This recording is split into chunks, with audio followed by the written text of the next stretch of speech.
Crypto trading के अंदर सबसे बड़ी मिथ और सबसे बड़ी गलतफहमी यह है कि कोई कॉइन फॉर एग्जांपल 90% नीचे आ गया या 80% नीचे आ गया तो अब इसको बाय करना चाहिए। भाई एक कॉइन 90% नीचे आने के बाद मजीद 90% भी नीचे जा सकता है। कोई कॉइन फॉर एग्जांपल $100 के ऊपर था, इस वक्त वो $10 के ऊपर ट्रेड हो रहा है, यानी कि 90% नीचे आ गया है। तो ये जरूरी नहीं है कि अब वो 10 से दोबारा से $100 टच करेगा, क्योंकि बात यह है कि जब एक मरतबा एक कॉइन $100 से $10 के ऊपर आया तो उसके अंदर सिर्फ 90% का डिक्रीज हुआ है।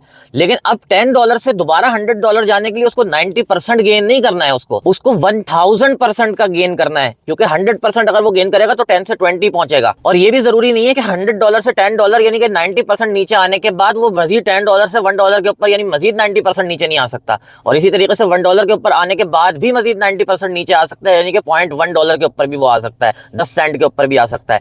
तो ये बहुत बड़ी मिथ है लोगों की कि भाई 90% नीचे आ गया या 80% नीचे आ गया अब तो ऊपर जाएगा ही जाएगा। तो सबसे पहले कंफर्मेशन लिया करें कि भाई ट्रेंड रिवर्स हुआ है या नहीं हुआ। अब अगर वो बेशक 90% नीचे आ गया लेकिन ट्रेंड अभी भी डाउनवर्ड्स का चल रहा है तो हो सकता है उसके अंदर मजीद 80%, 70% या इवन 90% का भी डिक्रीज आ जाए। तो सबसे पहले आपको ये आइडेंटिफाई करना होता है कि आया ट्रेंड चेंज हुआ या नहीं हुआ। जब तक ट्रेंड चेंज नहीं होता तब तक वो बेशक 90% नीचे चला जाए या 99% नीचे चला जाए, आप उसको ले नहीं सकते। तो सबसे पहले वेट करें कि ट्रेंड चेंज हो, जो स्ट्रक्चर्स बन रहे हैं डाउनवर्ड्स के वो खत्म होने के बाद अपवर्ड्स के स्ट्रक्चर बनना शुरू हो जाए, उसके बाद फिर आप इसके अंदर मार्केट में घुस जाएं। उसके बाद फिर आपको फ्लोटिंग भी नहीं दिखेगी, उसके अंदर आपको ज्यादा वेट भी नहीं करना पड़ेगा और इजीली आप अच्छा प्रॉफिट बुक कर सकते हैं।